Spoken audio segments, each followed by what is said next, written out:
प्रिय viewers, IAS प्रारंभिक परीक्षा 2020 के मद्देनजर हमारी टीम ने आपके लिए जून 2019 से अप्रैल 2020 तक के समसामयिक घटनाओं का विषयवार संकलन तैयार किया है। इसके लिए दृष्टि आईएएस यूट्यूब चैनल के साप्ताहिक करंट न्यूज बुलेटिन को विषयवार संकलित किया गया है। इसके जरिए आप राज्य व्यवस्था, अर्थव्यवस्था, विज्ञान एवं प्रौद्योगिकी जैसे विषयों से जुड़ी सभी बड़ी और महत्वपूर्ण घटनाओं का एक साथ क्विक रिवीजन कर सकते हैं। आपकी सुविधा के लिए हर एक रिवीजन वीडियो के साथ पीडीएफ भी उपलब्ध कराई जाएगी। उम्मीद है हमारी यह पहल आपकी सुनिश्चित सफलता के लिए उपयोगी साबित होगी।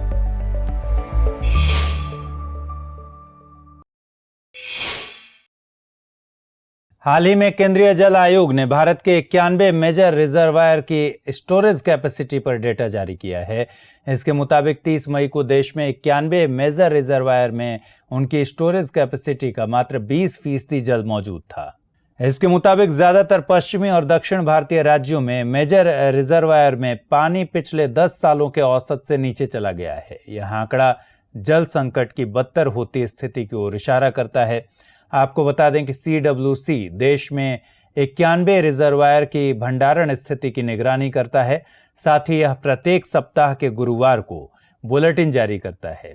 इस बुलेटिन में अखिल भारतीय स्तर, राज्य अनुसार और रिजर्वायर के अनुसार लाइव स्टोरेज स्टेटस की जानकारी शामिल होती है। 91 रिजर्वायर्स को 5 क्षेत्रों में बांटा गया है। ये 5 क्षेत्र हैं: उत्तरी क्षेत्र, पूर्वी क्षेत्र, केंद्रीय क्षेत्र, पश्चिमी क्षेत्र और दक्षिणी क्षेत्र।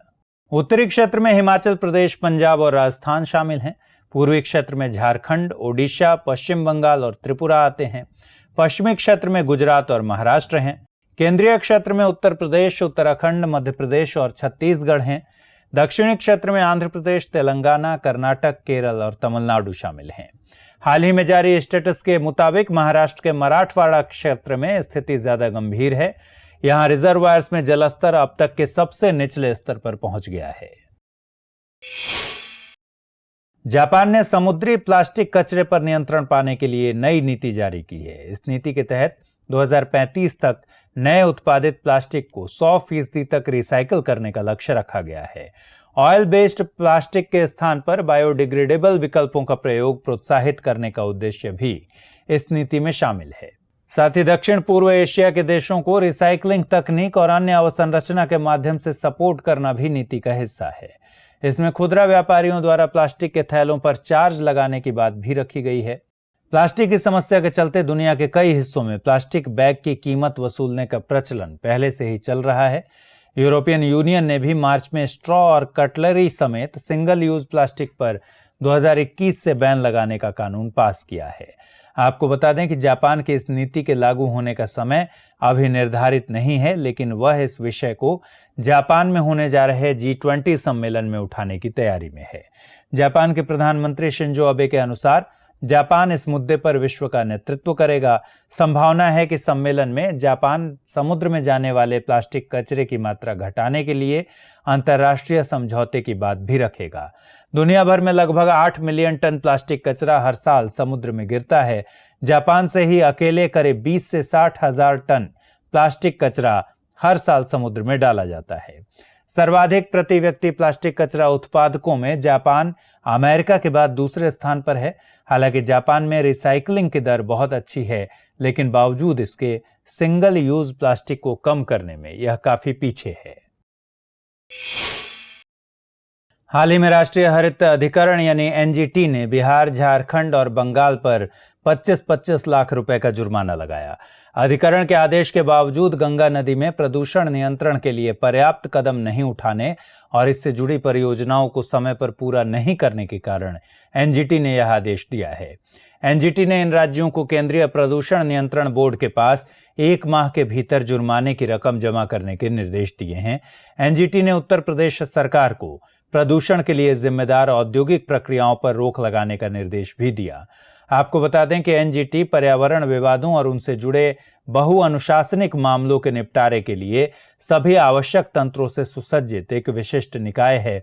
इसकी स्थापना राष्ट्रीय हरित अधिकरण अधिनियम 2010 के तहत 18 अक्टूबर 2010 को की गई थी। पर्यावरण बचाओ तथा वन संरक्षण और अन्य प्राकृतिक संसाधन से जुड़े मामलों का प्रभावी और शीघ्र निपटारा इसका प्रमुख कार्य है। साथ ही पर्यावरण से संबंधित किसी भी कानूनी अधिकार के प्रवर्तन और व्यक्ति अथवा संपत्ति को हुए नुकसान के लिए मुआवजा से जुड़े मामलों का तीव्र निपटारा भी इसके कार्यों में शामिल है। यह अधिकरण आवेदनों और याचिकाओं को 6 माह के अंदर निपटाने का पूरा प्रयास करता है। एनजीटी प्राकृतिक न्याय के सिद्धांतों से निर्देशित होता है। यह सिविल प्रक्रिया संहिता 1908 के तहत आने वाली प्रक्रियाओं से बाध्य नहीं है। पेयजल एवं स्वच्छता मंत्रालय ने स्वच्छ भारत मिशन पर यूनिसेफ और गेट्स फाउंडेशन के अध्ययन जारी किए हैं।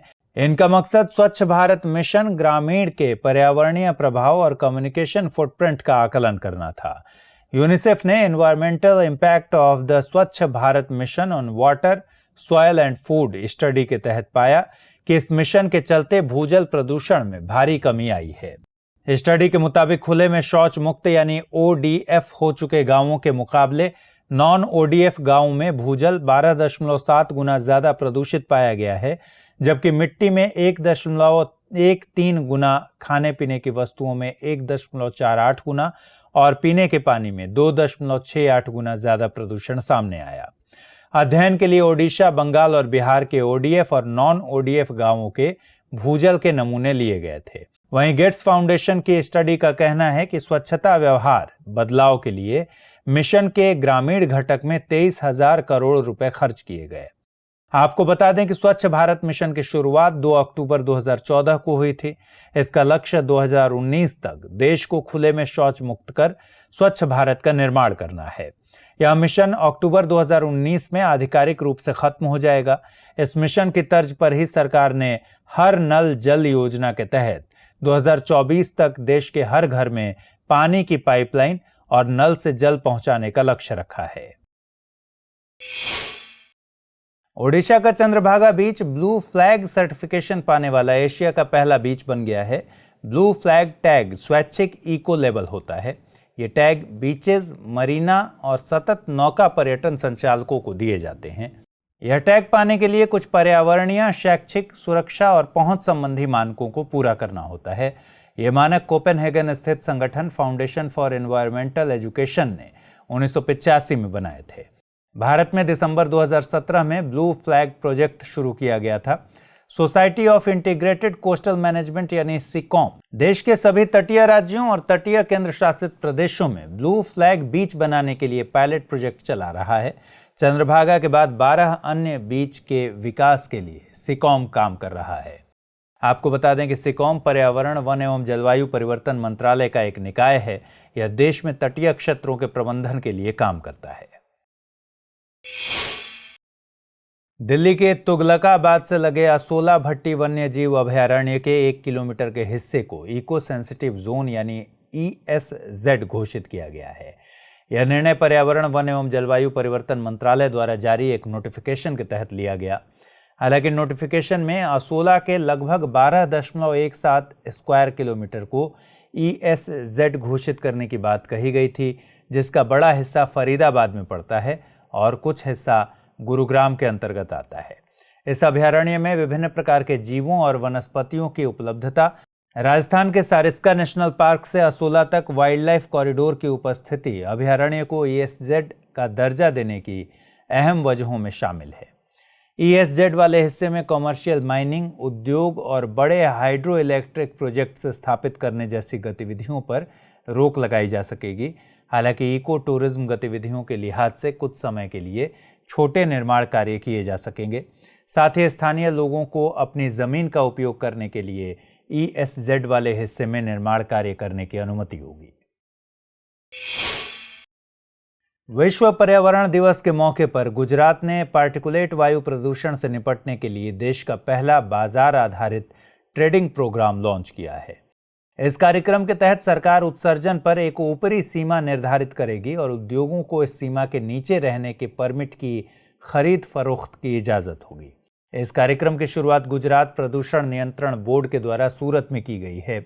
इस कैप एंड ट्रेड सिस्टम के तहत नियामक पहले सभी उद्योगों द्वारा एक निश्चित समय में होने वाले कुल प्रदूषण की एक निश्चित मात्रा निर्धारित करेंगे। इस मात्रा को ध्यान में रखकर कुछ परमिट तैयार किए जाएंगे। हर परमिट में एक निश्चित प्रदूषण की मात्रा होगी, लेकिन कुल मात्रा पहले से निर्धारित की गई कैप के अंदर ही रहेगी। सभी उद्योगों को इन परमिट्स में से कुछ मानकों के आधार पर शेयर मिलेगा। इसके बाद उद्योग इन परमिट्स को किसी दूसरे उत्पाद की तरह ही national commodity and derivatives exchange limited के जरिए खरीद बेच सकेंगे। इस व्यवस्था के तहत जिन उद्योगों को प्रदूषण कम करने के उपाय अपनाना ज़्यादा महंगा लगेगा, वे परमिट खरीदना पसंद करेंगे। साथ ही जो उद्योग आसानी से प्रदूषण कम कर पाएंगे, वे अपने परमिट बेच सकेंगे। वैश्विक स्तर पर कैप एंड ट्रेड सिस्टम का इस्तेमाल प्रदूषण के दूसरे प्रकारों जैसे अमेरिका में सल्फर डाइऑक्साइड और नाइट्रोजन ऑक्साइड की मात्रा में कमी लाने के लिए किया गया है। लेकिन गुजरात में लाया गया कार्यक्रम पार्टिकुलेट वायु प्रदूषण के नियमन के लिहाज से दुनिया में पहला होगा। हाल ही में एनजीटी यानी राष्ट्रीय हरित अधिकरण ने गोदावरी पेन्ना नदी जोड़ो परियोजना पर रोक लगा दी है। एक याचिका की सुनवाई करते हुए एनजीटी ने कहा कि इस परियोजना को पर्यावरणीय मंजूरी नहीं मिली है। दरअसल आंध्र प्रदेश के पूर्व मंत्री वट्टी वसंत कुमार ने इस बाबत एक याचिका दायर की थी कि राज्य सरकार ने केंद्रीय जल आयोग और पर्यावरण एवं वन मंत्रालय की मंजूरी लिए बिना ही इस परियोजना को शुरू किया है। साथ ही पर्यावरण संरक्षण अधिनियम 1986, वायु प्रदूषण रोकथाम और नियंत्रण अधिनियम 1981 और जल प्रदूषण रोकथाम और नियंत्रण अधिनियम 1974 के तहत भी इस परियोजना को लागू करने की अनुमति नहीं है। गौरतलब है कि 2018 में आंध्र प्रदेश के तत्कालीन मुख्यमंत्री चंद्रबाबू नायडू ने गोदावरी पेन्ना नदी जोड़ो परियोजना की शुरुआत की थी। आपको बता दें कि गोदावरी प्रायद्वीपीय भारत की सबसे बड़ी और भारत में बहने वाली नदियों में गंगा के बाद दूसरी सबसे बड़ी नदी है। दक्षिण गंगा के नाम से प्रसिद्ध गोदावरी महाराष्ट्र के नासिक जिले के त्रयंबकेश्वर से निकलकर बंगाल की खाड़ी में गिरती है। पेनगंगा, इंद्रावती, प्राणहिता और मंजरा इसकी सहायक नदियां हैं। वहीं पेन्नार और पेन्नूरू नाम से भी जाने जाने वाली पेन्ना नदी कर्नाटक के चिकबालापुर जिले की नंदी पहाड़ी से निकलती है। कर्नाटक के पश्चिमी घाट के वृष्टि छाया क्षेत्र से निकलकर यह नदी आंध्र प्रदेश के नदी बेसिन क्षेत्र से होते हुए बंगाल की खाड़ी में जा गिरती है। जयामंगली, कुंदेरू और सगिलेरू इसकी लेफ्ट ट्रिब्यूटरीज, जबकि चित्रावती, पापाग्नि और चेयेरू इसकी राइट ट्रिब्यूटरीज हैं। गोल्डन लंगूरों को खाद्य सामग्री उपलब्ध कराने के लिए मनरेगा के तहत लगभग 27,24,000 रुपए के प्रोजेक्ट को मंजूरी मिली है। विश्व पर्यावरण दिवस के मौके पर असम के बोंगाई गांव जिले के जिला प्रशासन ने इस प्रोजेक्ट को लॉन्च किया। इसके तहत असम के काकोईजाना फॉरेस्ट में अमरूद, आम और जामुन जैसे पेड़ लगाए जाने की पहल की गई है। इसका मकसद गोल्डन लंगूर के आवास क्षेत्र में ही उनके लायक खाद्य सामग्री मुहैया कराना है। ऐसा पहली दफा है जब मनरेगा के लाभार्थी गैर मानव होंगे। दरअसल गोल्डन लंगूर मानव सदृश जानवरों में से एक हैं, जिन्हें प्राइमेट्स कहा जाता है। इसका वैज्ञानिक नाम ट्रैकीफिथेकस गी है। इसे IUCN की इंडेंजर्ड कैटेगरी में और भारतीय वन्य जीव संरक्षण अधिनियम 1972 की सूची 1 में रखा गया है। भारत और भूटान सीमा क्षेत्र के मानस, संकोश और ब्रह्मपुत्र नदी के आसपास के जंगलों में गोल्डन लंगूर बहुतायत मात्रा में देखा जा सकता है। Jigme Singye Wangchuck national park, royal Manas national park और फिफ्सू राष्ट्रीय वन्यजीव अभयारण्य भूटान के ऐसे 3 संरक्षित क्षेत्र हैं जहां गोल्डन लंगूरों की आबादी पाई जाती है। भारत में इन लंगूरों का विस्तार असम के काकोईजाना फॉरेस्ट से लेकर चक्रशिला वन्यजीव अभयारण्य तक देखा जा सकता है। असम के धुबरी और कोकराझार जिलों में फैला चक्रशिला वन्यजीव अभयारण्य भारत का ऐसा पहला और एकमात्र वन्यजीव अभयारण्य है जहां गोल्डन लंगूरों की आबादी पाई जाती है। यहाँ लंगूरों की संख्या 600 के करीब है। इस अभयारण्य के दोनों तरफ धीर बील और दीपलाई बील नामक 2 झीलें हैं। दुधवा नेशनल पार्क में गर्मियों में पक्षियों की होने वाली गिनती के दौरान ब्लैक क्रेस्टेड बुलबुल दिखाई दी। यह दुधवा नेशनल पार्क में कई सालों बाद देखी गई है। इसका सिर काला और पूरा शरीर गहरे पीले रंग का होता है। यह IUCN की रेड लिस्ट में लीस्ट कंसर्न कैटेगरी में शामिल है। इससे पहले जाड़े के मौसम में हुई पक्षियों की गिनती के दौरान दुधवा नेशनल पार्क में पक्षियों की 5 नई प्रजातियां देखी गई थीं। इनमें maroon oriole, Eurasian sparrow hawk और शॉर्ट ईयर्ड ईगल आउल जैसे पक्षी शामिल हैं। आपको बता दें कि दुधवा नेशनल पार्क उत्तर प्रदेश में भारत नेपाल सीमा पर स्थित है। यह दुधवा टाइगर रिजर्व का हिस्सा है। दुधवा टाइगर रिजर्व 3 संरक्षित क्षेत्रों से मिलकर बना है। ये क्षेत्र हैं Dudhwa national park, Kishanpur wildlife sanctuary और Katarniaghat wildlife sanctuary. Dudhwa national park ऊपरी गंगा मैदान जैव भौगोलिक क्षेत्र के सब डिवीजन तराई भाबर जैव भौगोलिक क्षेत्र में स्थित एकमात्र नेशनल पार्क और टाइगर रिजर्व है। यहाँ उत्तर भारतीय आर्द्र पर्णपाती प्रकार की वनस्पति पाई जाती है। यहाँ देश के सबसे बेहतर साल के वन पाए जाते हैं। बीते दिनों असम में पैडी फ्रॉग की एक प्रजाति की खोज की गई। यह खोज दिल्ली विश्वविद्यालय और wild life institute of India के साथ साथ इंडोनेशिया और अमेरिका के शोधकर्ताओं के साझे प्रयास का परिणाम है। मेढक की इस नई प्रजाति का नाम ईशानी रखा गया है। संस्कृत से लिए गए शब्द का मतलब उत्तर पूर्व होता है। शोधकर्ताओं ने इस मेढक का संबंध माइक्रोहेलिड जीनस माइक्रिलेट्टा से बताया। इस जीनस की पहली प्रजाति मूलतः इंडोनेशिया के सुमात्रा में खोजी गई थी। माइक्रिलेट्टा ईशानी इस जीनस की 5वीं प्रजाति है। यह मेढक विशेषता में संकीर्ण मुंह वाले पैडी फ्रॉग से अलग है। इसकी पीठ का रंग रेडिश ब्राउन है, जिसमें गहरी धारियां बनी हुई हैं। आपको बता दें कि मेढक की यह प्रजाति उत्तर पूर्व भारत की स्थानिक प्रजाति है, लेकिन इसके निकटवर्ती हिस्सों मसलन बांग्लादेश और म्यांमार में भी इस मेढक को देखा जा सकता है। साथ ही उत्तर पूर्व भारत में मुख्य रूप से इंडो बर्मा बायोडायवर्सिटी हॉटस्पॉट और ब्रह्मपुत्र नदी के दक्षिणी हिस्से में भी इस प्रजाति के मेढकों के बड़े पैमाने पर मिलने की संभावना है। बहरहाल शोधकर्ताओं का कहना है कि लाओस, थाईलैंड और वियतनाम जैसे क्षेत्रों में इस जेनस की अज्ञात प्रजातियों की खोज के लिए डीएनए विश्लेषण सहायक हो सकता है। वैज्ञानिकों ने साल 2018 में लगभग 596 नई प्रजातियों के खोजे जाने की पुष्टि की है। पादपों की लगभग 224 और जंतुओं की लगभग 372 प्रजातियां बीते साल खोजी गई हैं। यह जानकारी बोटैनिकल सर्वे ऑफ इंडिया और जूलॉजिकल सर्वे ऑफ इंडिया द्वारा क्रमशः प्रकाशित की गई प्लांट डिस्कवरी 2018 और एनिमल डिस्कवरी 2018 से मिली।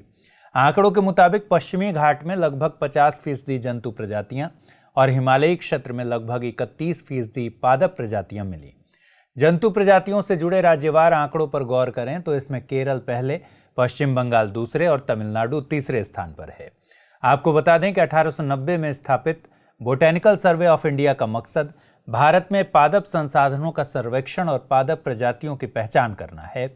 वहीं जूलॉजिकल सर्वे ऑफ इंडिया की स्थापना 1 जुलाई 1916 को भारत में जंतु प्रजातियों से संबंधित सर्वेक्षण, अन्वेषण और अनुसंधान को बढ़ाने के मकसद से की गई थी।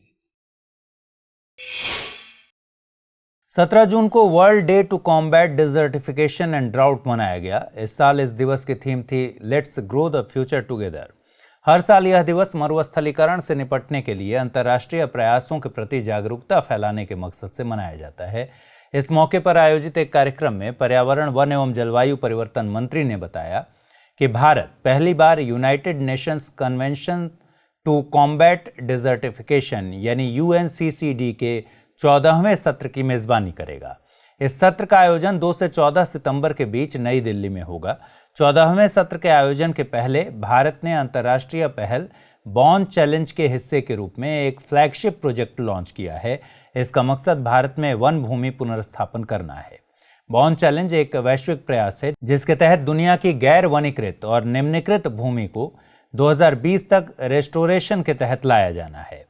आपको बता दें कि 17 जून 1994 को पेरिस में UNCCD कन्वेंशन अपनाया गया था।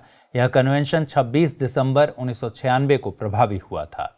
भारत भी इस कन्वेंशन का हस्ताक्षरकर्ता देश है। इसके तहत भारत 2030 तक लैंड डिग्रेडेशन न्यूट्रलिटी का लक्ष्य पूरा करने के लिए प्रतिबद्ध है। UNCCD पर्यावरण और विकास के मुद्दों को भूमि के एजेंडे से जोड़ने वाला एकमात्र अंतर्राष्ट्रीय समझौता है जो कानूनी तौर पर बाध्य है। State of India's environment 2019 report के मुताबिक 2003-05 से 2011-13 के बीच देश का 1.87 मिलियन हेक्टेयर क्षेत्र मरुस्थलीकरण की प्रक्रिया के अंतर्गत आ गया है। गौरतलब है कि मरुस्थलीकरण का अर्थ शुष्क, अर्धशुष्क और शुष्क उप आर्द्र क्षेत्रों में भूमि का निम्नीकरण होता है।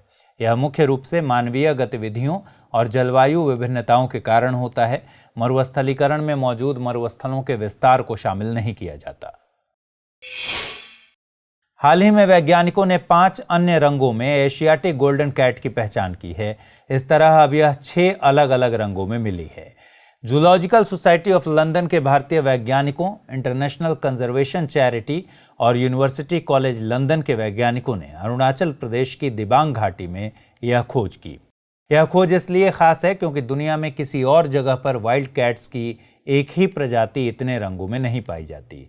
भौगोलिक विस्तार क्षेत्र के लिहाज से एशियाटिक गोल्डन कैट पूर्वी नेपाल से होते हुए उत्तर पूर्वी भारत से लेकर इंडोनेशिया तक पाई जाती है। यह IUCN की रेड लिस्ट में नियर थ्रेटेंड कैटेगरी में शामिल है, जबकि इसे साइट्स की अपेंडिक्स 1 में शामिल किया गया है। भारत में इसका शिकार प्रतिबंधित है। असम के गुवाहाटी में कछुओं की एक दुर्लभ प्रजाति ब्लैक सॉफ्ट शेल टर्टल्स के 34 नवजातों को वन में छोड़ा गया है। गुवाहाटी के उग्रतारा मंदिर और हेल्प अर्थ NGO के साझे प्रयास से यह पहल की गई। IUCN की रेड लिस्ट के मुताबिक ब्लैक सॉफ्ट शेल टर्टल्स की यह प्रजाति वनों से विलुप्त हो चुकी है। असम में कुछ मंदिरों के तालाबों में ही उनकी उपस्थिति बची हुई है। यह प्रयास कछुओं की इस दुर्लभ प्रजाति को फिर से प्राकृतिक रूप से बसाने के लिए किया जा रहा है। ब्लैक सॉफ्ट शेल टर्टल्स को साइट्स के अपेंडिक्स 1 में रखा गया है। आपको बता दें कि असम में ऐसा ही प्रयास इंडियन रूफ टर्टल्स और इंडियन टेंट टर्टल्स के लिए भी किया जा चुका है। कछुओं की ये दोनों ही प्रजातियां IUCN की रेड लिस्ट में लीस्ट कंसर्न्ड कैटेगरी में शामिल हैं। इंडियन रूफ टर्टल्स को साइट्स के अपेंडिक्स 1 में रखा गया है, जबकि इंडियन टेंट टर्टल्स को अपेंडिक्स 2 में रखा गया है। अब हम डल लेक के भीतर शिकारा पे सफर कर रहे हैं और यहीं से खबरों को शुरू करते हैं। आंध्र प्रदेश सरकार ने कोरिंगा वन्यजीव अभयारण्य के मैंग्रोव वनों को यूनेस्को की वर्ल्ड हेरिटेज साइट में शामिल करने की प्रक्रिया शुरू कर दी है और इसके लिए सरकार ने 7 सदस्यीय कमेटी बनाई है। यह समिति कोरिंगा के गोदावरी मैंग्रोव्स को वर्ल्ड हेरिटेज स्टेटस दिलाने के लिए ज़रूरी शर्तों को पूरा करने के बारे में सुझाव देगी। कोरिंगा के मैंग्रोव भारत में दूसरे सबसे बड़े मैंग्रोव वन हैं। यहाँ वृक्षों की 24 प्रजातियाँ मिलती हैं। ये वन गोदावरी नदी के मुहाने पर हैं। इन्हें मादा वनों के नाम से भी जाना जाता है। आपको बता दें कि कोरिंगा वन्यजीव अभयारण्य में पक्षियों की अनेक प्रजातियाँ मिलती हैं। यहाँ long billed vulture, spot billed pelican और वाइट इबिस जैसे पक्षियों की संकटग्रस्त प्रजातियाँ मिलती हैं। यहाँ गोल्डन जैकाल, समुद्री कछुआ, fishing cat, smooth coated otter की संख्या भी मिलती है। अगर इस अभयारण्य को वर्ल्ड हेरिटेज साइट का दर्जा मिल जाता है तो यहाँ पर्यटन के विकास और मैंग्रोव्स में वन्य जीवों के संरक्षण में यूनेस्को सहायता करेगा। अहमदाबाद के जगन्नाथ मंदिर की रथ यात्रा में 4 हाथियों को भेजे जाने के मामले ने विवाद का रूप ले लिया है। इन हाथियों को असम वन विभाग के द्वारा गुजरात भेजे जाने के फैसले का पर्यावरण कार्यकर्ता भारी विरोध कर रहे हैं। इनका मानना है कि इस भीषण गर्मी में हाथियों को ट्रेन से भेजने पर उनके जीवन को खतरा हो सकता है। हाथियों को त्वचा संक्रमण या डिहाइड्रेशन की समस्या हो सकती है। दरअसल वन्यजीव संरक्षण अधिनियम 1972 की अनुसूची 1 के मुताबिक किसी भी हाथी को एक बार में 30 किलोमीटर या 3 घंटे से ज्यादा नहीं चलाया जा सकता है। वहीं इस बात का भी जिक्र है कि एक बार में 6 घंटे से ज्यादा वक्त के लिए हाथियों का परिवहन नहीं किया जा सकता। गौरतलब है कि हाथियों को असम से गुजरात ले जाने में लगभग 70 घंटे लगने की संभावना है। इसी कानून की धारा 43(1) के मुताबिक क्रय विक्रय या किसी वाणिज्यिक उद्देश्य से किसी भी बंदी प्राणी का अंतरण नहीं किया जा सकता। 2016 में wild life rescue and rehabilitation centre बनाम भारत संघ मामले में सुप्रीम कोर्ट ने आदेश दिया था कि बंदी हाथियों को किसी भी तरीके से राज्य के बाहर ट्रांसफर नहीं किया जा सकता। हम हैं इस समय लद्दाख के हाईएस्ट एलिवेशन पॉइंट खारदुंगला के पास। यहाँ ऑक्सीजन का लेवल थोड़ा कम है, लेकिन आपको यहाँ से खबर बताते हैं। हाल ही में साइंस एडवांसेस जर्नल में प्रकाशित एक रिपोर्ट के मुताबिक हिमालयी ग्लेशियर के पिघलने की दर 21वीं सदी की शुरुआत से दोगुनी हो गई है। रिपोर्ट के मुताबिक 1975 से हिमालयी ग्लेशियर की बर्फ का 1/4 हिस्सा पिघल चुका है। ये तथ्य 1970 के दशक में शीत युद्ध के दौर में अमेरिकी सैटेलाइट द्वारा ली गई तस्वीरों और आधुनिक सैटेलाइट से मिले डेटा के अध्ययन से निकाले गए हैं। इसमें हिमालय क्षेत्र के लगभग 650 ग्लेशियर्स में आए बदलावों का अध्ययन किया गया है। इस अध्ययन के मुताबिक हिमालय के ग्लेशियर से हर साल 8 बिलियन टन बर्फ पिघल रही है और इसकी भरपाई नहीं हो पा रही। इसका सबसे बड़ा कारण मानवीय गतिविधियां हैं, जिनके चलते औसत तापमान में बढ़ोतरी हो रही है। यह बढ़ता तापमान ग्लेशियर्स के पिघलने की दर में इजाफा कर रहा है। इसके कई घातक परिणाम भारत, पाकिस्तान, चीन जैसे उन देशों पर पड़ सकते हैं जिनके जल संसाधन का बड़ा हिस्सा हिमालय की चोटियों से निकलने वाली बड़ी नदियों पर निर्भर है। भविष्य में दक्षिण एशिया में हिमालय के निचले हिस्से में रहने वाले लगभग 1 बिलियन लोग पानी की अनियमित आपूर्ति से प्रभावित होंगे। यह रिपोर्ट कहती है कि यदि कार्बन उत्सर्जन को कम करने के लिए कठोर कदम उठाए जाते हैं तो भी इस सदी के आखिरी तक हिंदुकुश हिमालय रेंज की 1/3 बर्फ पिघल जाएगी।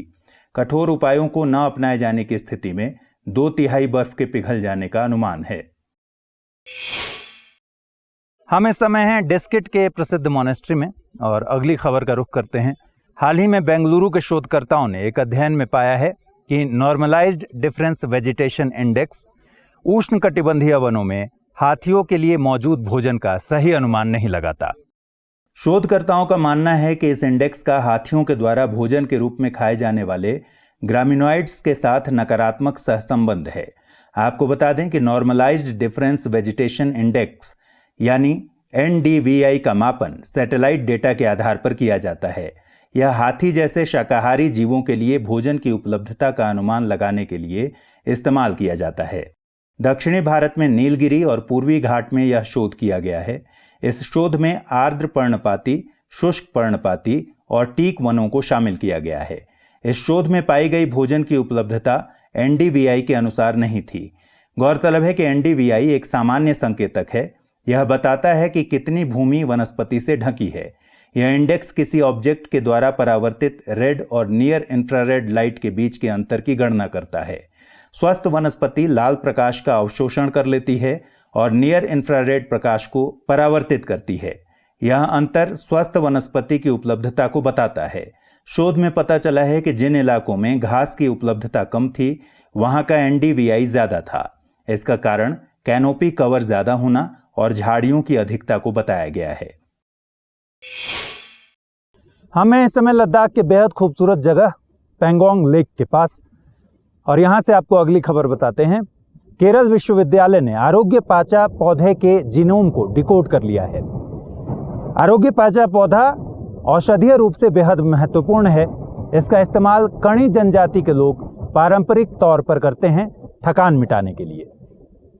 शोध के अनुसार यह पौधा antioxidant, anti microbial, anti inflammatory, anti tumour, anti ulcer और एंटी डायबिटिक गुणों से युक्त है। ऐसा माना जा रहा है कि इस पौधे के जीनोम को डिकोड किए जाने से इसके गुणों पर शोध को बढ़ाया जा सकेगा। आपको बता दें कि आरोग्य पाचा अगस्त्य हिल्स का स्थानीय पौधा है। यह पश्चिमी घाट के दक्षिणी हिस्से में 1000 मीटर की ऊंचाई तक पाया जाता है। इन पौधों की मौजूदगी नदियों की छोटी धाराओं के पास है। इस पौधे के फल प्रारंभिक अवस्था में खाने योग्य होते हैं। आयुर्वेद में इस पौधे को 18 उच्च कोटियों की औषधियों में से एक माना गया है। आपको बता दें कि 1995 में tropical botanical garden and research institute यानी TBGRI ने कणी जनजाति के पारंपरिक ज्ञान की मदद से आरोग्य पाचा पौधे से जीवनी नाम की दवा बनाई थी। यह दवा थकान, तनाव, प्रतिरोधक क्षमता और लीवर के बचाव के लिए इस्तेमाल की जाती है। अगली खबर ओडिशा से। हाल ही में ओडिशा सरकार ने बाढ़ आपदा एटलस जारी किया है। इस एटलस में 2001 से 2018 के दौरान सैटेलाइट से ली गई चित्रों का इस्तेमाल किया गया है। इससे राज्य को बाढ़ से प्रभावी तरीके से निपटने में मदद मिलेगी। इसके लिए इसरो के हैदराबाद स्थित नेशनल रिमोट सेंसिंग सेंटर यानी NRSC ने ओडिशा के बाढ़ प्रभावित जोन्स का अध्ययन किया है। इस अध्ययन के मुताबिक 2001 से 2018 के दौरान ओडिशा का 8.96% हिस्सा बाढ़ प्रभावित था। यह लगभग 13.96 लाख हेक्टेयर क्षेत्र है। इसमें से 2.81 लाख हेक्टेयर भूमि हाई से very high flood hazard category में आती है। आपको बता दें कि ओडिशा में हर साल यहाँ की बड़ी नदियों मसलन महानदी, ब्राह्मणी, वैतरणी, सुवर्ण रेखा आदि क्षेत्रों में बाढ़ आती है। इस एटलस से बाढ़ नियंत्रण के उपाय अपनाने और राहत एवं बचाव कार्यों के संचालन में मदद मिलेगी। साथ ही जरूरत वाली जगहों पर राहत और स्वास्थ्य केंद्रों की स्थापना भी की जा सकेगी। इस एटलस की मदद से बाढ़ वाले मैदानों में विकास गतिविधियों पर भी नियंत्रण हो सकेगा। हाल ही में पूर्वोत्तर राज्य अरुणाचल प्रदेश में कछुए की एक दुर्लभ प्रजाति का पता चला है। इम्प्रेस्ड टॉर्टॉइज नामक इस प्रजाति की खोज राज्य के निचले सुबनसिरी जिले के याजाली इलाके में की गई है। इस खोज के बाद भारत में पाए जाने वाले गैर समुद्री कैलोनियन की कुल संख्या 29 हो गई है। कैलोनियन सरीसृप यानी रेप्टाइल का एक वर्ग होता है जिसमें टर्टल्स, टेरेपिन्स और टॉर्टॉइजेज शामिल हैं। आपको बता दें कि इम्प्रेस्ड टॉर्टॉइज का वैज्ञानिक नाम मनोरिया इम्प्रेसा है और इसकी जीनस मनोरिया है। शरीर पर पाए जाने वाले नारंगी और भूरे रंग के आकर्षक धब्बे इस प्रजाति के कछुओं की पहचान है। नर इम्प्रेसा मादा की तुलना में छोटा होता है। इसकी लंबाई 30 सेंटीमीटर है और यह एशियन फॉरेस्ट टॉर्टॉइज से 1/3 छोटा होता है। वहीं एशियन फॉरेस्ट टॉर्टॉइज मनोरिया जीनस के तहत पाई जाने वाली टॉर्टॉइज की दूसरी प्रजाति है और भारत में पहले केवल इसी की उपस्थिति थी। दिलचस्प बात यह है कि इनकी मौजूदगी भारत के पूर्वोत्तर राज्यों में ही थी। आपको बता दें कि मनोरिया जीनस के तहत टॉर्टॉइज की यही 2 प्रजातियां पाई जाती हैं। एशियन फॉरेस्ट टॉर्टॉइज एशिया की मुख्य भूमि पर पाया जाने वाला सबसे बड़ा टॉर्टॉइज है। IUCN की रेड लिस्ट में यह क्रिटिकली इंडेंजर्ड कैटेगरी में शामिल है। दूसरी तरफ इम्प्रेस्ड टॉर्टॉइज की मौजूदगी पश्चिमी Myanmar, Thailand, Laos, Vietnam, Cambodia, दक्षिणी चीन तथा प्रायद्वीपीय मलेशिया के क्षेत्रों में है। पारंपरिक चिकित्सा एवं व्यापार के लिए अवैध शिकार किए जाने के कारण टॉर्टॉइज की यह प्रजाति खतरे में है। लिहाजा यह साइट्स के परिशिष्ट 2 के अंतर्गत सूचीबद्ध है और IUCN की रेड लिस्ट में वल्नरेबल यानी सुभेद्य सूची के अंतर्गत शामिल है। एक खबर के मुताबिक भारत के कुछ शहर जल संकट के कारण 0 डे का सामना कर सकते हैं। शिमला, मंगलुरु और उडुपी शहरों में ऐसी आशंका जताई जा रही है। पिछले कई हफ्तों से इन शहरों में जल संकट की स्थिति बनी हुई है। दरअसल प्रमुख पर्यटन केंद्र होने के कारण शिमला में प्रतिदिन लगभग 10,000 पर्यटक पहुंच रहे हैं। पर्यटन के सीजन में शिमला में जल की मांग 45 मिलियन लीटर प्रतिदिन तक बढ़ जाती है। लिहाजा मांग और आपूर्ति में अंतर के कारण जल संकट की समस्या पैदा हो गई है। वहीं उडुपी के जल स्रोत स्वर्ण नदी और बाजे बांध में जल अपने न्यूनतम स्तर पर पहुंच गया है। मंगलुरु की नेत्रावती नदी और थुम्बे बांध में भी जल की भारी कमी देखी जा रही है। गौरतलब है कि 0 डे का अर्थ उस दिन से है जब शहर के सभी नलों में पानी आना बंद हो जाएगा और शहर में जल की किल्लत होगी। जब जल भंडारण का स्तर एक सीमा से नीचे चला जाता है तो 0 डे की स्थिति पैदा हो जाती है। पिछले ही साल यह स्थिति दक्षिण अफ्रीका के केपटाउन में देखी गई थी। लगभग 90 दिनों तक यही स्थिति बनी रही। केपटाउन ऐसा पहला शहर था जहां 0 डे की घोषणा की गई थी। कोस्टल रेगुलेशन जोन आजकल खबरों में है। दरअसल हाल ही में सुप्रीम कोर्ट द्वारा केरल में एर्नाकुलम के मराडू इलाके में कोस्टल रेगुलेशन जोन के नियमों की अवहेलना कर बनाए गए करीब 400 फ्लैट्स को तोड़ने का आदेश दिया गया था। आपको बता दें कि तटीय पर्यावरण को संरक्षित करने के मकसद से पर्यावरण मंत्रालय ने पर्यावरण संरक्षण अधिनियम 1986 के तहत कोस्टल रेगुलेशन जोन अधिसूचना को 1991 में नोटिफाई किया था। इसे 2011 में रिवाइज किया गया। इसके बाद 2014 में पृथ्वी विज्ञान मंत्रालय के सचिव डॉक्टर शैलेश नायक की अध्यक्षता में CRZ 2011 नोटिफिकेशन में बदलाव के लिए कमेटी का गठन किया गया था। मरीन और कोस्टल इकोसिस्टम, तटीय इलाकों में विकास, इको टूरिज्म, आजीविका के विकल्प और तटीय समुदायों के सतत विकास को लेकर मुख्य तौर पर कमेटी को रिव्यू का काम सौंपा गया था। 2015 में शैलेश नायक कमेटी द्वारा सौंपी गई रिपोर्ट की सिफारिशों के आधार पर सरकार ने कोस्टल रेगुलेशन जोन नोटिफिकेशन 2018 को नोटिफाई किया। हाई टाइड लाइन से समुद्र की तरफ 500 मीटर का क्षेत्र, खाड़ी, एस्चुरीज, बैकवाटर और नदियों के किनारों को कोस्टल रेगुलेशन जोन का क्षेत्र माना जाता है। CRZ को मुख्य रूप से 4 हिस्सों में बांटा गया है। CRZ 1 में पर्यावरण की दृष्टि से बेहद संवेदनशील क्षेत्रों को शामिल किया गया है। इसे CRZ 1 क और 1 ख में बांटा गया है।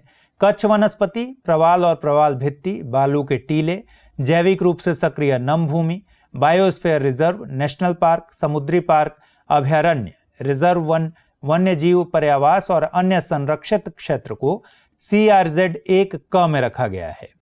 साथ ही नमकीन दलदल, कछुआ प्रजनन स्थल, हॉर्स शू केकड़े का पर्यावास, पक्षियों के प्रजनन स्थल, समुद्री घास का मैदान, पुरातात्विक महत्व के क्षेत्र, संरचना और धरोहर स्थलों को भी CRZ-1 क में रखा गया है।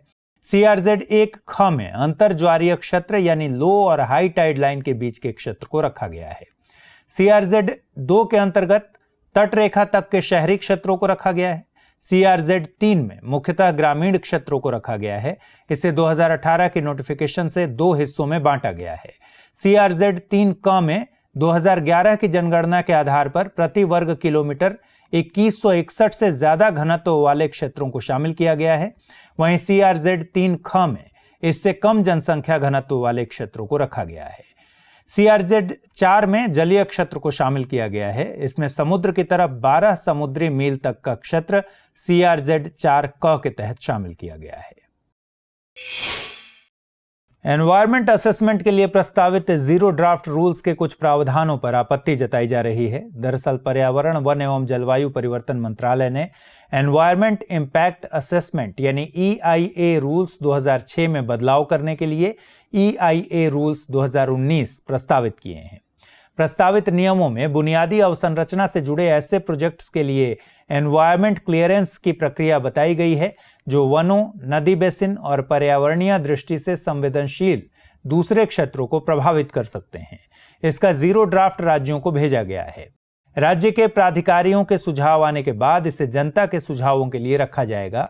नए प्रस्तावित ड्राफ्ट नियमों में जिला स्तर पर district environment impact assessment authority यानी DEIAA बनाने का प्रावधान है।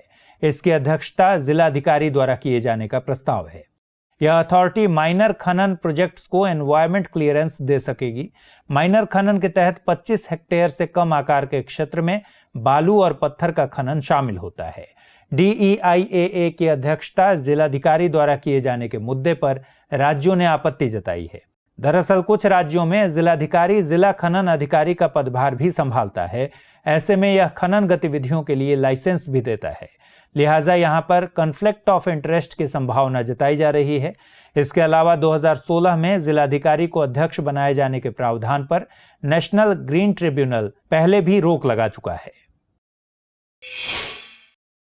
पर्यावरण, वन एवं जलवायु परिवर्तन मंत्रालय ने 4 जानवरों हाथी, जंगली सुअर, बंदर और नीलगाय की जनसंख्या नियंत्रण के लिए इम्यूनो कॉन्ट्रासेप्टिव मेजर्स अपनाने के लिए एक प्रोजेक्ट लॉन्च किया है। इम्यूनो कॉन्ट्रासेप्टिव के लिए प्रोटोकॉल विकसित करने का काम wild life institute of India और नेशनल इंस्टीट्यूट ऑफ इम्यूनोलॉजी करेंगे। इसके लिए पहले उत्तराखंड में एक पायलट प्रोजेक्ट चलाया जाएगा। इसके बाद यह पूरे देश में लागू होगा। आपको बता दें कि इम्यूनो कॉन्ट्रासेप्टिव एक ऐसी तकनीक है जिसमें निषेचन को रोकने के लिए मादा पशु के प्रतिरक्षा तंत्र का इस्तेमाल करके एग के चारों ओर प्रोटीन की एक परत बना दी जाती है। देश में वन्य जीवों के प्रबंधन में ह्यूमन एनिमल कॉन्फ्लिक्ट का एक बड़ा मुद्दा है। अभी हाल ही में संसद में रखे गए आंकड़ों के मुताबिक पिछले साल हाथियों ने 494 लोगों की जान ले ली। वहीं 2014 से 2019 के बीच लगभग 2398 लोग हाथियों के द्वारा मारे गए। इसकी सबसे ज्यादा संख्या पश्चिम बंगाल में रही। दरअसल जानवरों की जनसंख्या नियंत्रित करने के लिए अफ्रीका के कुछ इलाकों में जन्म पर नियंत्रण के तरीकों को अपनाया गया था, लेकिन भारत में इसे अपनाने में कई चुनौतियां हैं। अफ्रीका में यह तरीका ज्यादातर निजी रिजर्व में लागू किया गया है, जहां हाथियों की संख्या कम होने के चलते मादा हाथियों की पहचान काफी आसान थी। भारत में इसके लिए वयस्क मादा हाथियों की पहचान के लिए निश्चित रणनीति बनानी होगी। राष्ट्रीय हरित प्राधिकरण ने सभी राज्यों और केंद्र शासित प्रदेशों को उनके द्वारा उत्पन्न किए जाने वाले बायोमेडिकल वेस्ट पर एक रिपोर्ट तैयार करने को कहा है। उनके द्वारा अभी तक ऐसी किसी सुविधा का विकास न किए जाने की स्थिति में एक कॉमन ट्रीटमेंट और डिस्पोजल की सुविधा तैयार करने का निर्देश दिया गया है। एनजीटी अध्यक्ष आदर्श कुमार गोयल की अध्यक्षता वाली पीठ ने निर्देश दिया कि राज्यों में डिस्ट्रिक्ट मजिस्ट्रेट को महीने में 2 बार यह जांच करनी होगी कि बायोमेडिकल वेस्ट मैनेजमेंट रूल्स की अनुरूपता प्रभावी है या नहीं। देश भर में एक डिस्ट्रिक्ट एनवायरनमेंट प्लान की जरूरत बताई गई है।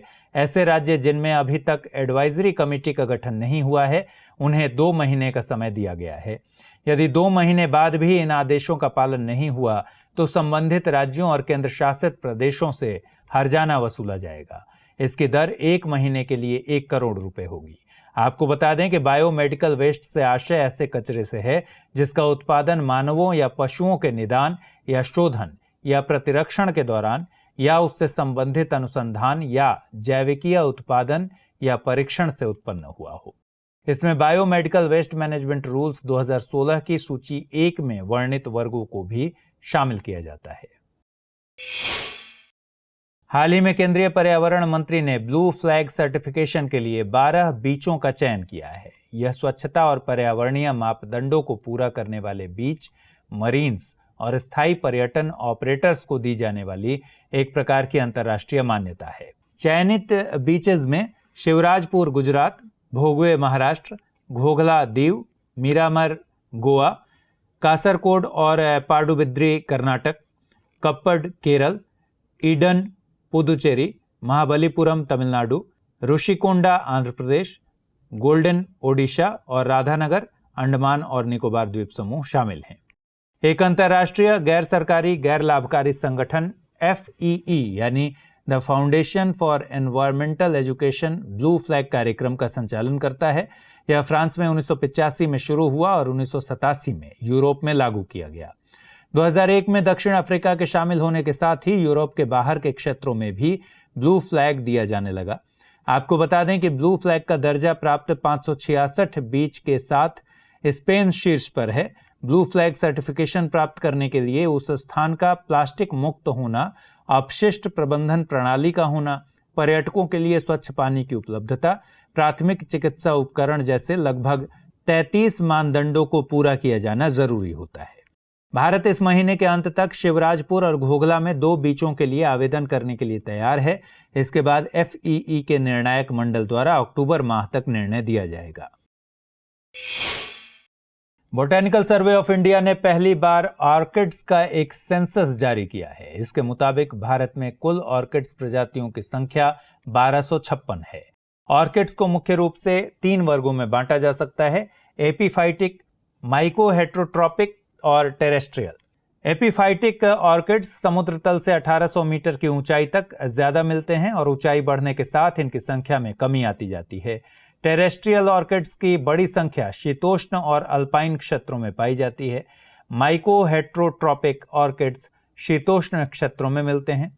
ऑर्किड्स की राज्यवार उपलब्धता देखने से पता चलता है कि ये हिमालयी क्षेत्रों, देश के उत्तर पूर्वी क्षेत्र और पश्चिमी घाट में ज्यादा पाए जाते हैं।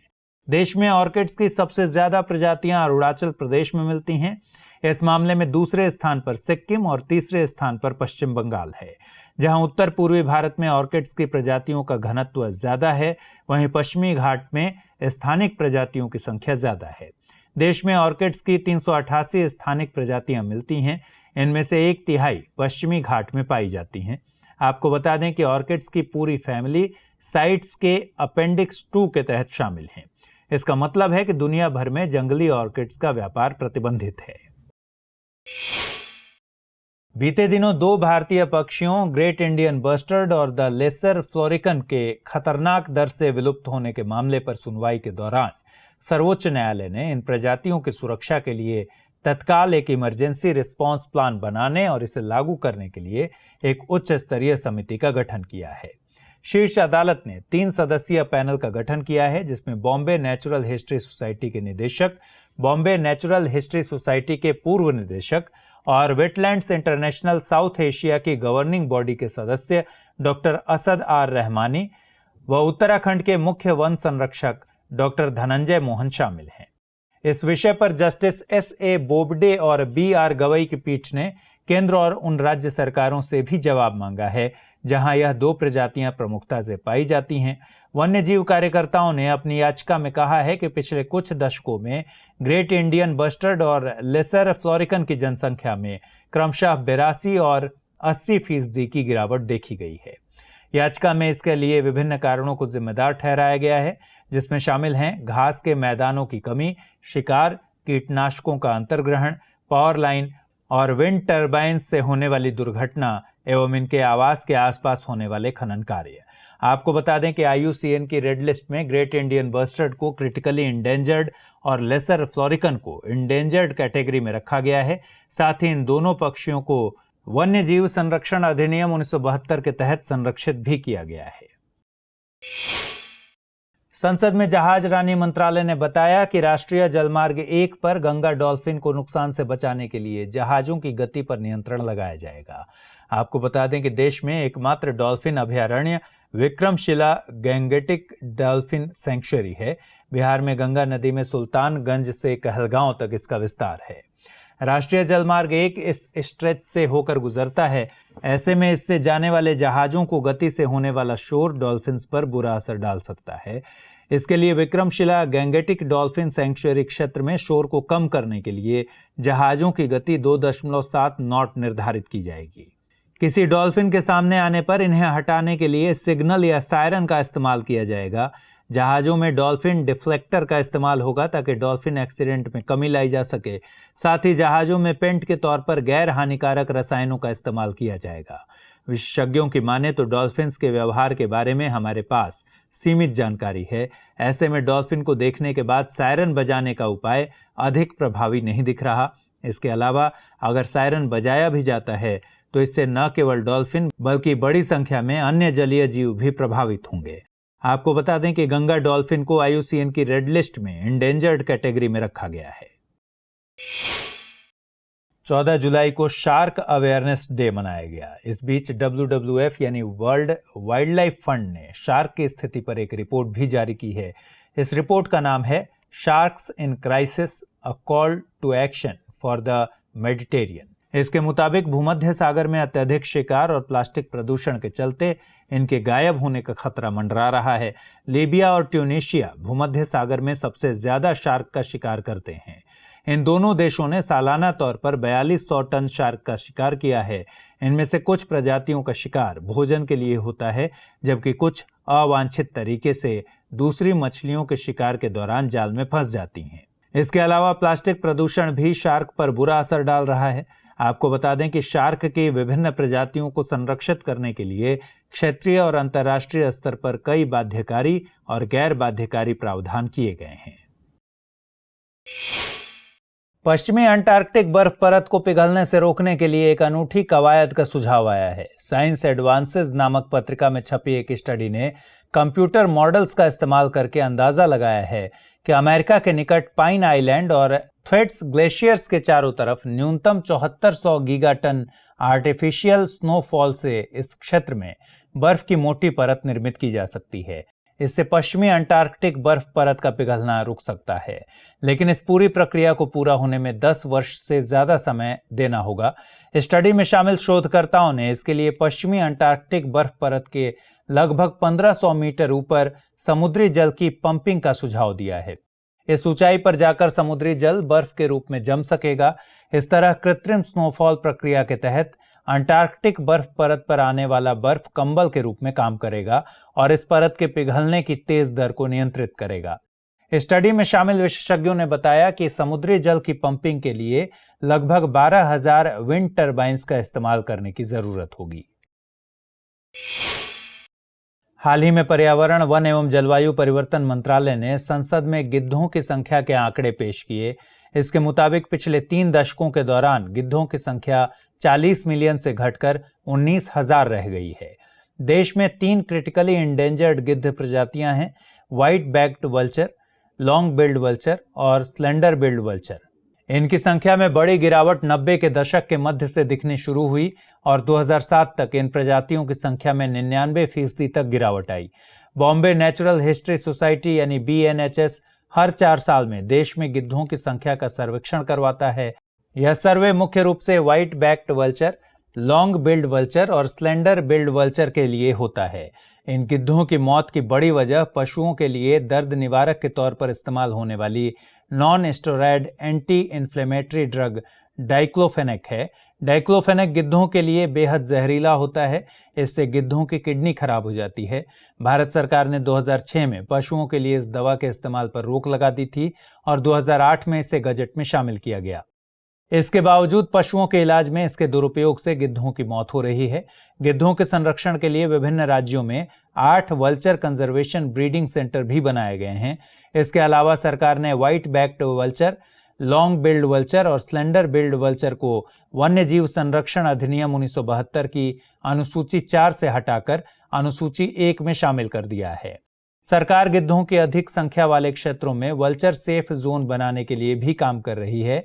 वल्चर कंजर्वेशन ब्रीडिंग सेंटर के आसपास 100 किलोमीटर के दायरे में सामुदायिक सहयोग से जहरीले non steroidal anti inflammatory drug के इस्तेमाल को रोका गया है। मौजूदा समय में देश में 8 वल्चर सेफ जोन्स की पहचान की गई है। ओडिशा ने राज्य में घड़ियाल की संख्या बढ़ाने के मकसद से कुछ प्रयास किए हैं। इसके लिए महानदी के सतकोसिया गॉर्ज में 5 घड़ियाल छोड़े गए हैं। इन्हें ट्रैक करने के लिए इनमें रेडियो ट्रांसमीटर भी लगाए गए हैं। ओडिशा कई फेज में 30 घड़ियालों को नदी में छोड़ने की योजना बना रहा है।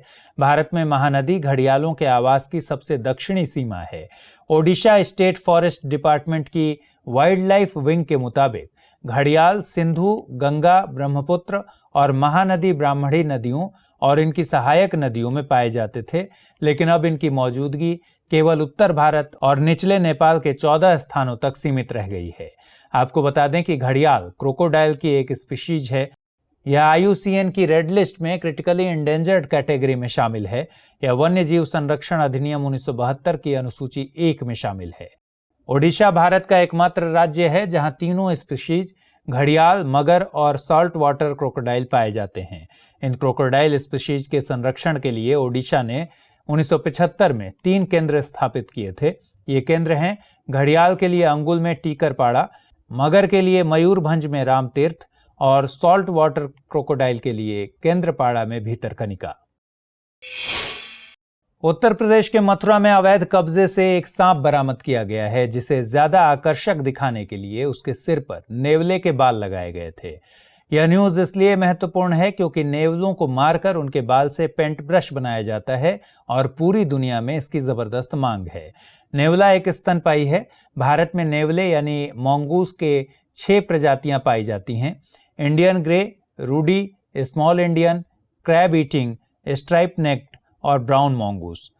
इंडियन ग्रे मॉन्गूस सबसे ज्यादा पाए जाते हैं और सबसे ज्यादा इन्हीं का शिकार होता है। इसीलिए इंडियन ग्रे मॉन्गूस को वन्यजीव संरक्षण अधिनियम 1972 के शेड्यूल 2 में रखा गया है, जबकि बाकी प्रजातियों को शेड्यूल 4 के अंतर्गत रखा गया है। Wild life trust of India के मुताबिक भारत में सालाना करीब 50,000 नेवलों को मार दिया जाता है। हालांकि इस संबंध में हाल के आंकड़े मौजूद नहीं हैं और यह अनुमान 2002 का है। अनुमान के मुताबिक 1 किलोग्राम नेवले के बाल के लिए करीब 50 नेवलों को मारा जाता है, यानी एक नेवले से मिला केवल 20 ग्राम बाल ही ब्रश बनाने में इस्तेमाल होता है। नेवले किसानों के दोस्त कहे जाते हैं और अगर नेवलों का यूं ही शिकार होता रहा तो इससे स्तनपायी का अस्तित्व खतरे में पड़ सकता है। हाल ही में केंद्रीय पर्यावरण, वन एवं जलवायु परिवर्तन मंत्रालय ने हिमाचल प्रदेश में रीसस मकाक बंदर को 1 साल के लिए वर्मिन यानी हिंसक जानवर घोषित किया है।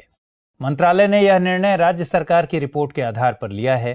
इस रिपोर्ट में कहा गया था कि रीसस मकाक बंदरों की अधिक संख्या से कृषि को भारी नुकसान पहुंच रहा है। हालांकि इस कदम का पर्यावरणविदों ने विरोध किया है। वन्यजीव संरक्षणवादियों का मानना है कि इस ह्यूमन एनिमल कॉन्फ्लिक्ट की वजह बंदरों की अधिक संख्या न होकर वनों का कुप्रबंधन है। आपको बता दें कि रीसस मकाक वन्य जीव संरक्षण अधिनियम 1972 की अनुसूची 2 में शामिल है। इस अधिनियम की धारा 62 के मुताबिक राज्य केंद्र सरकार को जंगली जानवरों की सूची भेजकर उन्हें वर्मिन घोषित करने के लिए कह सकते हैं। इसके बाद केंद्र सरकार नोटिफिकेशन जारी करके अनुसूची 1 और अनुसूची 2 में भाग 2 में वर्णित जानवरों के अलावा किसी जानवर को एक निश्चित समय के लिए वर्मिन घोषित कर सकती है। जब तक यह नोटिफिकेशन प्रभावी रहता है तब तक उस जानवर को अनुसूची 5 में शामिल माना जाता है और इन्हें अधिनियम के तहत संरक्षण नहीं मिलता। हाल ही में असम के पश्चिमी कर्बी एंगलोंग जिले में शोधकर्ताओं ने एक ड्रैगन ट्री स्पीशीज की खोज की है। इसका वैज्ञानिक नाम ड्रैकिएना कंबोडियाना है। इससे एक गहरे लाल रंग का रेजिन मिलता है जिसे ड्रैगन ब्लड भी कहा जाता है। ड्रैगन ब्लड का इस्तेमाल पुराने समय से ही दवा, तेल, धूप और डाई के तौर पर किया जाता रहा है। ऐसा पहली बार है जब भारत में ड्रैगन ट्री स्पीशीज देखी गई है। भारत में ड्रैकियाना जीनस से संबंधित प्रजातियां हिमालय क्षेत्र, उत्तर पूर्वी राज्यों और अंडमान निकोबार द्वीप समूह पर मिलती हैं, लेकिन ड्रैकियाना कंबोडियाना एकमात्र वास्तविक ड्रैगन ट्री स्पीशीज है। ड्रैकियाना कंबोडियाना महत्वपूर्ण चिकित्सीय पौधा होने के साथ ही सजावटी पौधा भी है। इस पेड़ के अलग अलग हिस्सों से anti fungal, anti bacterial, antioxidant पदार्थ मिलते हैं। ड्रैगन ब्लड की मांग बढ़ने के कारण पेड़ की संख्या में तेजी से कमी आ रही है। इसी वजह से यह चीन के रेयर और इंडेंजर्ड पौधों की सूची में शामिल है। असम में इनकी संख्या 50 के लगभग है। हाल ही में भारत, ऑस्ट्रेलिया और यूएई द्वारा संयुक्त रूप से किए गए अध्ययन के मुताबिक भारत में शार्क की संख्या में तेजी से गिरावट आ रही है। अध्ययन में इस गिरावट के स्थानीय कारणों की पड़ताल की गई है। इसके मुताबिक इसका सबसे बड़ा कारण ओवर फिशिंग है। भारत में शार्क के मांस की घरेलू मांग ज्यादा है। इससे यह पता चलता है कि शार्क का शिकार सिर्फ फिन और निर्यात के लिए नहीं होता है। तटीय शार्क और रे प्रजनन के लिए तटों पर आती हैं, लेकिन मौजूदा समय में मत्स्यन और तटीय विकास गतिविधियों के चलते इन पर बुरा प्रभाव पड़ा है। 2013 में पर्यावरण, वन एवं जलवायु परिवर्तन मंत्रालय ने शार्क के संरक्षण के लिए फिन्स नेचुरली अटैच्ड नाम से एक नीति बनाई थी, लेकिन इस नीति का प्रभावी असर नहीं हो सका। इसके अलावा अध्ययन के मुताबिक शार्क और रे प्रजातियों को बचाने में वन्यजीव संरक्षण अधिनियम 1972 भी नाकाफी साबित हुआ है। लिहाजा इसके लिए सख्त कानून बनाने की जरूरत है। शार्क की प्रजातियों के लिए महत्वपूर्ण इलाकों की पहचान करके नुकसानदायक मत्स्य तकनीकों को प्रतिबंधित करना भी जरूरी है। बीते 29 जुलाई को दुनिया भर में अंतर्राष्ट्रीय बाघ दिवस आयोजित हुआ। इस मौके पर प्रधानमंत्री नरेंद्र मोदी ने status of tigers in India 2018 नामक रिपोर्ट भी जारी किया। रिपोर्ट के मुताबिक भारत में बाघों की संख्या 2014 में 2226 के मुकाबले 2018 में 2967 हो गई। इस तरह इस दौरान भारत में बाघों की संख्या में 33% का इजाफा देखा गया। रिपोर्ट में इस बात का जिक्र है कि मध्य भारत और पूर्वी घाट में बाघों की संख्या सबसे अधिक है। इसी क्षेत्र में मध्य प्रदेश में सबसे ज्यादा 526 बाघ हैं। बाघों की संख्या में क्रमशः दूसरे और तीसरे नंबर पर कर्नाटक और उत्तराखंड हैं, जबकि छत्तीसगढ़ और मिजोरम में इनकी संख्या में गिरावट आई है। बाकी राज्यों में बाघों की संख्या में इजाफा हुआ है। जहां एक तरफ मध्य प्रदेश के पेंच टाइगर रिजर्व में सबसे अधिक बाघ रिकॉर्ड किए गए हैं, वहीं तमिलनाडु के सत्यमंगलम टाइगर रिजर्व में 2014 के बाद से सबसे अधिक बढ़ोतरी देखी गई है। आपको बता दें कि इस रिपोर्ट का संकलन केंद्रीय पर्यावरण, वन और जलवायु परिवर्तन मंत्रालय ने किया था। राष्ट्रीय बाघ संरक्षण प्राधिकरण और भारतीय वन्य जीव संस्थान ने राज्य वन विभागों के साथ मिलकर इस बाबत आंकड़े इकट्ठे किए थे। हाल ही में लंदन स्थित रिस्क एनालिटिक्स फर्म वेरिस्क मैपलक्राफ्ट ने वाटर स्ट्रेस इंडेक्स जारी किया है। इसके मुताबिक जल संकट के मामले में भारत दुनिया का 46वां सबसे ज्यादा खतरे वाला देश है। इस इंडेक्स में भारत में जल संकट की स्थिति पर जो तथ्य सामने आए हैं वे बेहद चिंताजनक हैं। इसके मुताबिक भारत के 20 सबसे बड़े शहरों में से 11 जल संकट के मामले में गंभीर खतरे का सामना कर रहे हैं, जबकि 7 शहर हाई रिस्क की श्रेणी में हैं। दिल्ली, चेन्नई, बेंगलुरु, हैदराबाद, नासिक, जयपुर, अहमदाबाद और इंदौर गंभीर खतरे यानी एक्सट्रीम रिस्क की श्रेणी में शामिल हैं। रिपोर्ट के मुताबिक एक्सट्रीम रिस्क वाले 11 शहरों में 2035 तक औसत जनसंख्या वृद्धि 49% होने का अनुमान है। ऐसे में इन शहरों में आर्थिक गतिविधियों को जारी रखने के लिहाज से जल संसाधन का संरक्षण बेहद जरूरी है। घरों, उद्योगों और कृषि क्षेत्र में पानी के उपभोग और नदियों, झीलों और धाराओं में मौजूद जल संसाधन के आधार पर वाटर स्ट्रेस इंडेक्स जारी किया जाता है। असम में आई बाढ़ से संबंधित सैटेलाइट डेटा के लिए भारत ने चीन, रूस और फ्रांस से सहयोग लिया है। यह सहयोग international charter space and major disaster के तहत लिया गया है। भारत की अंतरिक्ष एजेंसी इसरो 2001 से इस चार्टर का सदस्य है। यह चार्टर अंतरिक्ष एजेंसीज के बीच एक समझौता है, जिसके तहत यह आपदा के द्वारा पैदा हुई आपातकालीन स्थिति में अंतरिक्ष आधारित डेटा और सूचनाएं साझा करते हैं। इसके तहत बड़ी प्राकृतिक आपदाएं मसलन आग, भूकंप, बाढ़, सुनामी, ज्वालामुखी विस्फोट, समुद्री तूफान, भूस्खलन शामिल हैं, जबकि मानव जनित आपदाओं में ऑयल स्पिल और औद्योगिक आपदाओं को शामिल किया गया है। 1999 में वियना में United Nations conference on the exploration and peaceful uses of outer space 3 के दौरान यूरोपियन स्पेस एजेंसी और फ्रांस ने इस चार्टर का प्रस्ताव रखा था। कैनेडियन स्पेस एजेंसी ने इस चार्टर पर अक्टूबर 2000 में हस्ताक्षर किए थे। यह चार्टर 1 नवंबर 2000 से ऑपरेशनल है। सितंबर 2012 से इस चार्टर की एक्सेस को सार्वभौमिक बनाया गया है। अब किसी भी देश की national disaster management authority charter का ऑथराइज्ड यूजर बन सकती है। इंडोनेशियन सरकार ने पूर्वी इंडोनेशिया के कोमोडो द्वीप से वहां के निवासियों को हटाने का फैसला किया है। यहां से हजारों लोगों को हटाकर द्वीप को अगले साल बंद कर दिया जाएगा। इसका मकसद रेयर कोमोडो ड्रैगन का संरक्षण करना है। यह रेप्टाइल समूह की प्रजाति है। यह दुनिया की सबसे बड़ी और सबसे भारी जीवित छिपकली प्रजाति है। इसकी औसत लंबाई 2 से 3 मीटर होती है। इंडोनेशिया का कोमोडो नेशनल पार्क दुनिया में कोमोडो ड्रैगन का एकमात्र आवास है। यह IUCN की रेड लिस्ट में वल्नरेबल श्रेणी में शामिल है। इसे कोमोडो मॉनिटर और ओरा नाम से भी जाना जाता है। यह व्यवहार में काफ़ी आक्रामक होती है। यह पहले इंडोनेशिया और ऑस्ट्रेलिया में पाई जाने वाली विशाल छिपकलियों की आखिरी प्रतिनिधि है।